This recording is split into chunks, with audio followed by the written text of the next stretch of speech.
Segundo bloque del programa y segunda parte del informe. Estamos hablando hoy de biodiversidad, del ecosistema, de la cantidad de diversidad de animales, de flora que tiene nuestra Tierra, nuestro planeta y cómo lo cuidamos nosotros. Por eso es tan importante que podamos, como decíamos en el primer bloque con Raúl, concientizarnos sobre estos temas. Y por eso hoy vinimos aquí, vinimos a un espacio verde de nuestra ciudad de Santa Fe, donde tenemos un ecosistema, donde tenemos un marco vinculado con la biodiversidad, que es nuestro informe de hoy. Vamos a seguir preguntando, hablando con nuestros invitados, y hoy vamos a ubicarnos por un instante en nuestro entorno, nuestra provincia de Santa Fe. Mire, tendremos que decirle que nuestra provincia está en deuda con el ecosistema. No porque sea excepcional, como tantos otros lugares del planeta, el planeta está en deuda con el ecosistema, lo está violentando, lo está agrediendo. La cantidad de especies que están en vía de extinción, la cacería ilegal e indiscriminada, ha hecho que hoy no contemos, por ejemplo, con algunos animales que hasta hace un tiempo formaban parte de nuestra escenografía territorial. ¿Por qué no están más? Porque han sido cazados de manera indiscriminada. Esos animales, además de tener todo el derecho que tiene el ser vivo, cumplieron una función social que ya no la tienen más, que ya no están más. No es el único. Nuestras aguas, muchas veces, nuestros espejos de aguas, están siendo contaminados por desechos industriales, fumigaciones aéreas y por demás tipos de tóxicos que vertimos en ella. Nuestros bosques nativos, nuestros árboles, siendo talados de manera indiscriminada. La extensión de la frontera agropecuaria, donde antes había bosques para ahora que haya cultivo, ha también modificado nuestro ecosistema. ¿Veo cómo es la cosa, no? Planteamos tan solo algunas cosas para ver cómo se está modificando nuestro entorno y cómo se modifica para peor. Por eso era tan importante hablar de este tema y hablar con los que saben. Tuvimos dos entrevistados en el bloque anterior, Vanessa Arzamendia y Gisela Bellini. Vamos a seguir hablando con ellas y le sumamos un profesional más, el doctor Alejandro Guiraudo. Es un investigador del CONICET, doctor en biología, y hablamos varias cosas con ellos. Vamos a hablar de cómo está la situación actual hoy en nuestro entorno, en nuestra provincia. Argentina y la provincia de Santa Fe sufren las consecuencias del impacto ambiental provocado por el hombre. La modificación de nuestra naturaleza a través del desmonte, el avance de la frontera agraria y la explotación indiscriminada de los recursos han dado una consecuencia irreparable: la extinción de la biodiversidad. Las aves, se han extinguido 4 especies de aves de la provincia de Santa Fe. Una de ellas es una pava de monte que vivía en el norte de la provincia, en la zona del río Paraná. Se llamaba muitú, una pava de monte de varios kilos, que era un ave de cacería que se usaba para la alimentación. También especies de pastizales, que los pastizales aquí han sido transformados todo a agricultura de manera bastante drástica. Hay una especie que se llama yetapá de collar, que es un ave muy bonita con la cola muy larga tipo tijereta, que por ejemplo en los esteros de Liberá es una de las aves que más se va a ver a nivel de ecoturismo. Hay otra ave de pastizales como la loica pampeana, que también se ha perdido. Y estamos a punto de extinguir al ciervo de los pantanos, que es un ciervo grande de unos 150 kilos, de los cuales posiblemente quedan pocas decenas de ejemplares muy en el extremo norte de la provincia.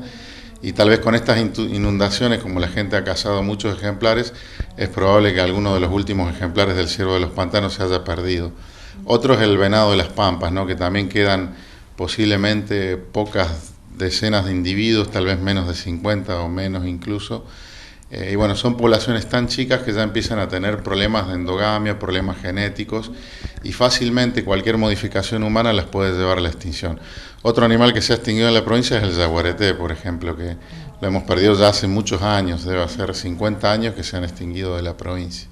Con eso, bueno, Santa Fe suma posiblemente una veintena de especies extinguidas o a punto de extinguirse, lo que bueno, está indicando un poquito las grandes modificaciones ambientales que ha sufrido nuestra provincia. Nuestros ecosistemas están en peligro. El avance de la contaminación y de la destrucción ambiental han puesto en riesgo gran parte de nuestra provincia y región, dando lugar a un estado de alarma y preocupación ante las posibles consecuencias sobre la vida del hombre y de todas las especies. Todos los ecosistemas están en retracción. En realidad los humedales en muchos casos los hemos tratado de secar, como ha ocurrido con la canalización de los famosos bajos submeridionales, un área de más de 1 millón de hectáreas que hay en el centro norte de la provincia de Santa Fe. Esas canalizaciones, por ejemplo, ha sido una de las causas de la inundación que sufrimos en el 2003, que a través del río Salado y desde esa región vino rápidamente grandes cantidades de lluvia. Y en realidad lo que se está viendo es que esa pérdida de ecosistemas está afectando a muchas otras cuestiones. Entonces, una de las cosas que uno tiene que entender es que nosotros tenemos distintos tipos de ecosistemas que se distribuyen en el espacio. Tenemos que tratar de conservar partes de todos los ecosistemas, sean bosques, humedales, pastizales. Por ejemplo, los pastizales naturales de Santa Fe prácticamente han desaparecido porque es el área de mayor expansión de la agricultura. Y en realidad, el conservar esos espacios nos hace conservar también elementos de la biodiversidad que pueden ser para un uso futuro muy importantes. Por ejemplo, hay especies de gramíneas en esos pastizales que ya han sido seleccionadas como forrajeras para el ganado o tienen mucha aptitud forrajera. Eso, por ejemplo, lo estudia gente de la Facultad de Ciencias Agrarias. O tenemos incluso controladores de plagas de los cultivos. Y siempre la biodiversidad nos da oportunidades de supervivencia. Piensen que los humanos tenemos un poco más de 100.000 años en la faz de la Tierra y hemos sobrevivido la mayor parte del tiempo gracias a la biodiversidad que hemos utilizado. Además, los hábitats, la biodiversidad, los ecosistemas nos brindan servicios ambientales, como es, por ejemplo, recarga de los acuíferos de donde obtenemos el agua, quedan sedimentos contaminantes atrapados en los humedales, tenemos oportunidades de tener, por ejemplo, especies forrajeras, los bosques nos brindan maderas de distintas calidades, tenemos oportunidades de tener fauna para la alimentación, para otros productos, y hay un montón de servicios ambientales como protección de costa, moderación de inundaciones. El servicio climático que brindan los ecosistemas y la biodiversidad es muy importante porque son atemperadores del clima. Y si uno, por ejemplo, cae una lluvia sobre un bosque, el 70% del agua es retenida por el bosque y es liberada muy lentamente hacia los distintos seres vivientes que viven ahí. En cambio, en un cultivo de soja es todo lo contrario. El 70% del agua que cae sobre un cultivo de soja va rápidamente, escurre a los arroyos, a los ríos, y se lleva suelo consigo, suelo fértil, y el agua no es retenida, con lo cual el agua va más rápidamente hacia los ecosistemas acuáticos y provoca el ascenso más rápido del agua en todos los ríos y lagunas de nuestro territorio. ¿Cómo conservar las especies? ¿Sirven los refugios o los llamados zoológicos? El debate se ha instalado hace tiempo y es hora de tomar una postura decisiva acerca de las prácticas que el hombre toma como protectoras y en realidad son concepciones erradas de nuestra naturaleza. Los zoológicos en realidad son una visión, digamos, que tiene que ver con una disociación que hemos hecho los seres humanos con la naturaleza. Los seres humanos claramente venimos de la naturaleza, pero a través del tiempo y la artificialidad que hemos logrado principalmente en las ciudades, nosotros creemos que los seres vivientes pueden vivir en situación de cautiverio. Verdaderamente ahí los procesos ecológicos y evolutivos que mantienen a los animales y conservan a los animales se interrumpen. Entonces verdaderamente no es una acción, digamos, recomendada en la mayoría de los casos de conservación de especies. Los zoológicos servirían para alguna especie que esté muy a punto de desaparecer y deberían ser zoológicos con la infraestructura y la inversión adecuada para que esas especies tengan la oportunidad de ser reinstaladas. De todos modos, si nosotros destruimos los ambientes naturales, tampoco tenemos dónde liberar a las especies de los zoológicos. Y en parte también estamos éticamente, digamos, sometiendo a un animal a un cautiverio en donde no se puede reproducir con sus congéneres, no puede llevar su vida natural y no puede desarrollarse su comportamiento natural y el devenir evolutivo y ecológico que caracteriza a esas especies en los ambientes. Por lo cual los zoológicos es algo que se está abandonando como metodología de conservación en el mundo y más bien se está propendiendo a conservar los hábitats de las especies, los hábitats naturales. Una de las cosas que nosotros investigamos es aplicar estos conocimientos de patrones de distribución de la diversidad para seleccionar sitios prioritarios para la conservación. Esa conservación, una manera de hacerla es en reservas y parques nacionales. Esas reservas y parques nacionales son áreas en donde se va a priorizar la conservación de la biodiversidad, también de las riquezas culturales, muchas veces de culturas ancestrales, nativas, etcétera, etcétera. Y bueno, son lugares en donde hoy en día, como estamos destruyendo la mayor parte del paisaje natural, queremos conservar esas pequeñas áreas que también, digamos, su efectividad también es relativa si no son extensas y no son bien cuidadas. Ahí tenemos también un problema y una contradicción en el sentido de que a veces conservamos esas áreas intocadas, pero son pequeñas en la superficie total, por ejemplo, de la provincia de Santa Fe, que tienen menos del 1% provincial. Mientras tanto, sometemos a deforestación, a expansión de cultivos, a contaminación, a cacería, un montón de ambientes en donde nosotros también, en ese caso, la efectividad de las reservas va a ser relativa. Esa es la razón por la cual nosotros tenemos que llevar la conservación de la biodiversidad a todos los ámbitos que podamos, desde las tierras o los sectores privados. Algunos privados hacen reservas, pero también, digamos, hacer un uso de la tierra un poquito más sabio, como era antes tal vez, donde coexistían cultivos con áreas naturales, con bosquecillos, con humedales. Y en realidad ahora, básicamente por un interés económico, estamos transformando todo el paisaje drásticamente, y eso se está volviendo en contra nuestro, porque se están rompiendo esos ciclos naturales de los cuales dependemos. Y bueno, y como decía Vanessa, inundaciones, pérdida de fertilidad de los suelos, desaparición de especies, problemas de contaminación, ya nos están afectando a los humanos, incluso el cambio climático.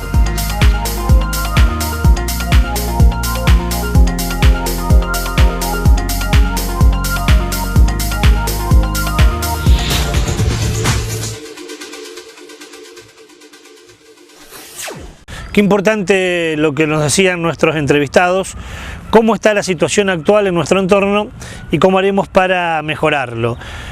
Cuando comenzábamos este ciclo hace 3 años, les decíamos que nos proponíamos hablar de cuestiones vinculadas con la ecología, con el medio ambiente, y que generalmente cuando se habla de esta temática se piensa en 3 o 4 temas: pila, basura, ballenas, y se acabó.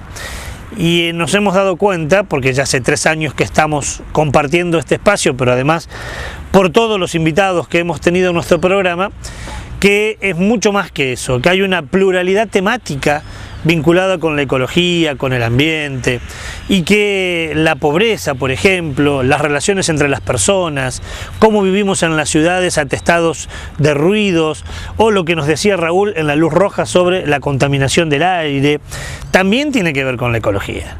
Como tiene que ver esto de cuidar nuestra biodiversidad, que forma parte de nuestro entorno. Es una amplia cadena de situaciones, de cuestiones que tienen que ver con nuestra propia vida, con nuestra propia existencia. Por eso es tan difícil de entender que el hombre no pueda cuidarlo, porque cuando lo perjudica, se perjudica a sí mismo. Cuando comenzamos el programa, hablamos con Chabela Zanutig, que es una de los integrantes de La Verdecita y del EVA, Escuela Vocacional Agroecológica, y te decíamos que ellos habían organizado una charla sobre soberanía alimentaria. Trajeron a una de las personas que más sabes de este tema, no solo en nuestro país, sino fronteras afuera.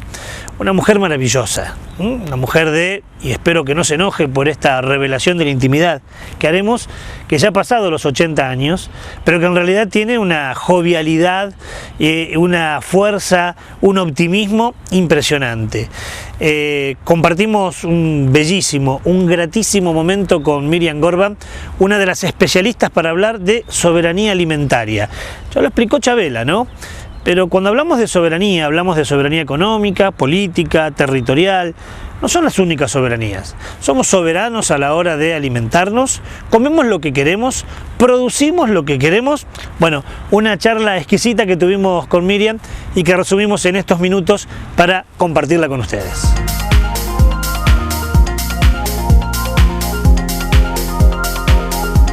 ¿Cómo definimos soberanía alimentaria? Yo creo que es uno de los términos que cada vez más me cuesta definir. ¿Ah, sí? Claro, porque es un término que está, digamos, un concepto que está en construcción permanentemente. Nosotros empezamos a manejar este término a partir de la reunión de la Cumbre Mundial de la Alimentación en el 96 en Roma, que lo trae Vía Campesina, y ahí se genera el debate, y por primera vez en los documentos de las ONG, ¿no? En los documentos oficiales iniciales de FAO aparece este documento que dice, el título es muy significativo y tiene vigencia hoy: alimentos para todos o ganancias para pocos. Entonces, a partir de ahí se desarrolla el concepto de soberanía como el concepto del derecho de los pueblos a fijar sus propias políticas, sus necesidades en función no solamente de sus posibilidades y disponibilidad productiva, sino fundamentalmente también de su historia cultural, de la historia cultural de los pueblos, que tanto tiene que ver. El producto nuestro, el 60% de la extensión agrícola de nuestro país hoy es soja. Y la soja nosotros la consumimos, sí, en los derivados de soja puestos en los alimentos industrializados, pero en realidad va para producir carne en los países asiáticos, los países europeos. Y el problema es la utilización de los cereales. Los cereales que supimos cultivar para la alimentación humana, hoy se utilizan para la alimentación de los animales o para producir combustible. Uno de los graves problemas que tiene, digamos, la humanidad, el de transformar los alimentos en competir nuestros estómagos con el estómago de los automóviles. Hay un entrelazamiento de las grandes empresas, las petroleras con la industria química, la química con la farmacéutica con la alimentaria, y cuando empezás a ver de 1000 empresas que había, hoy se han quedado reducidos a 7, las semilleras, las dueñas, y acá nosotros, que son las dueñas de las semillas, las dueñas de los campos, las dueñas de la comercialización, las dueñas de los mercados, las dueñas de los barcos, los dueños de los puertos. Entonces, ¿es o no hay un entrelazamiento de intereses? Las imágenes de las 10 empresas, y vos ves Coca-Cola, Kraft, Nestlé, las 10 empresas que dominan la comercialización de los alimentos en el mundo entero, porque a vos no te conviene producir 1000 hamburguesas, vos te conviene producir 1.000.000 de hamburguesas para que te dé rentabilidad. Y entonces acá no vamos a poder comer 1.000.000, entonces, pero si la vamos a llevar a Uruguay, entonces sí, tenemos a nivel y a escala interplanetaria se producen los alimentos de esta manera. Nosotros decimos, medio en broma y medio en serio, que de hambre no nos podemos morir si no sabemos ni el idioma. Yo digo que yo hablo santiagueño básico, y en China o en Japón o en la India de hambre no me muero, porque enseguida identifico las etiquetas que tenemos en Ceres o en Santa Fe. Exactamente, son las mismas. Esto que durante mucho tiempo fue un enunciado y en algún momento histórico fue un hecho sobre el alimento como derecho para todos, hoy es, como bien decías vos, un comercio y un negocio muy grande para muy pocos, ¿no? Es el centro del comercio internacional en este momento, porque las grandes transnacionales que supieron invertir cuando aparece todo el tema de la computación, los .com, luego la famosa crisis del 2008-2009 con la burbuja inmobiliaria, ahora invierten en alimentos, todos invierten en alimentos. Y los alimentos, decíamos en el 96, no se pueden cotizar en bolsa, pues se cotizan en bolsa. La bolsa de Rosario, la bolsa de Chicago, la bolsa de Londres dicen cuánto tienen que valer los alimentos.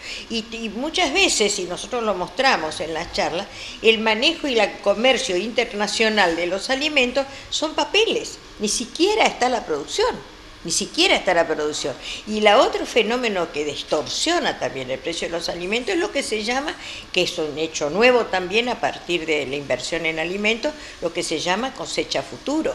Claro. Entonces comprás la cosecha a 2 pesos, la que vas a producir dentro de 2 años, y la vas a vender a 1.000 pesos cuando la recibís. ¿Quién perdió? El productor y el consumidor, los dos extremos de la línea, digamos, de la verdadera alimentación. Nosotros por eso decimos, optás por la agroecología o por el agronegocio. Claro que significa una etapa de transición, yo no estoy de acuerdo cuando la gente dice o una cosa o la otra, no. Yo creo que hay periodos de transición que habíamos empezado a caminar débilmente con la agricultura familiar, los estímulos, algunos registros, pero llegamos hasta ahí. Ahora vamos a retroceder, ya estamos retrocediendo.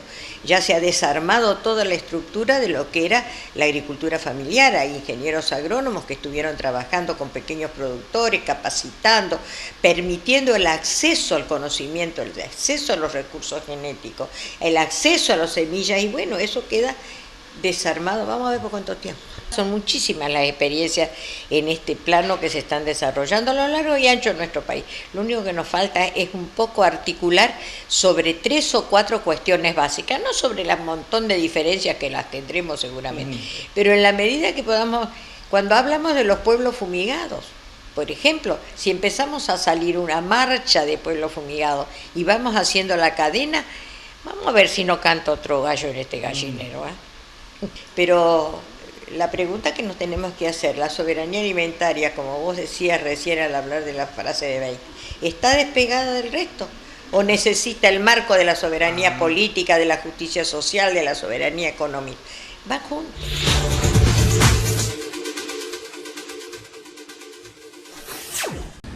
Tenemos una frase nosotros en nuestro grupo que decimos que cuando nos conocemos a estas personas como Miriam, tan bellas, tan interesantes, son personas para la mesita de luz. Y Miriam es una de ellas, ¿no? Miriam, con su sabiduría, su conocimiento, su predisposición permanente, es una de estas personas que da gusto charlar y hablar con ella. Tenemos mucho más material de Miriam que vamos a compartir con ustedes en diferentes programas, pero vaya como muestra esto que estuvimos hablando con una de las personas que más sabe de esta temática. En este momento es el momento de presentar la segunda luz del semáforo, es la luz amarilla, no es grave, tampoco es esperanzador, está ahí a camino, puede llegar a transformarse en una buena noticia y nos lleva lejos, nos lleva a Holanda, ¿no? Hasta Holanda, nos vamos hasta Europa, porque Holanda pretende dejar el petróleo de acá a 10 años. Por eso es una luz amarilla. Permítame dudar en este momento si esto se va a realizar, porque son grandes las corporaciones que hay detrás que están poniendo palos en la rueda para que esto no suceda. Segunda luz del semáforo es la luz amarilla.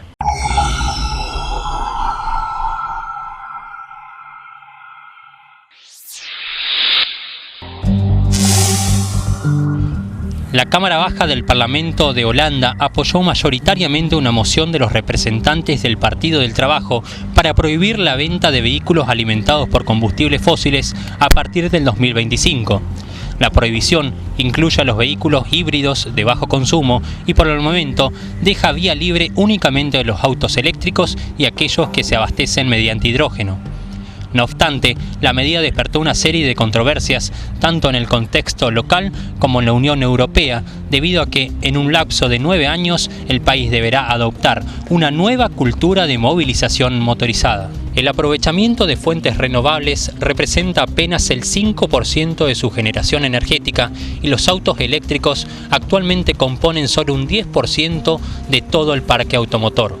Los opositores a la propuesta la califican de inverosímil y sugiere que tendrían un impacto negativo en la economía del país, ya que las inversiones de las grandes fabricantes automovilísticos se reducirían drásticamente. Los estadounidenses Tesla y Chevrolet, los japoneses Nissan y Toyota, el francés Renault y el alemán BMW son algunos de los grandes constructores que ya cuentan con modelos eléctricos o de hidrógeno en sus gamas actuales y que podrían beneficiarse de dicha resolución.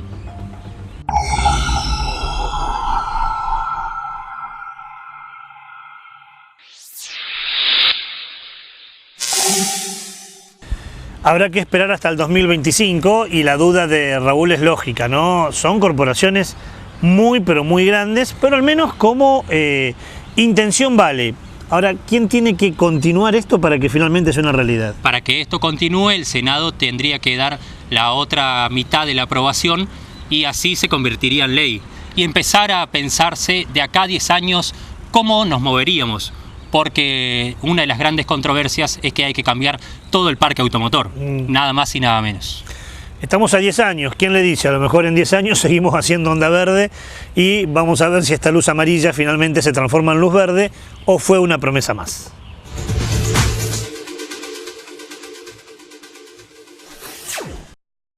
Marcelo Jiménez Turismo presenta Vacaciones de Invierno, con la programación más completa y el mejor precio.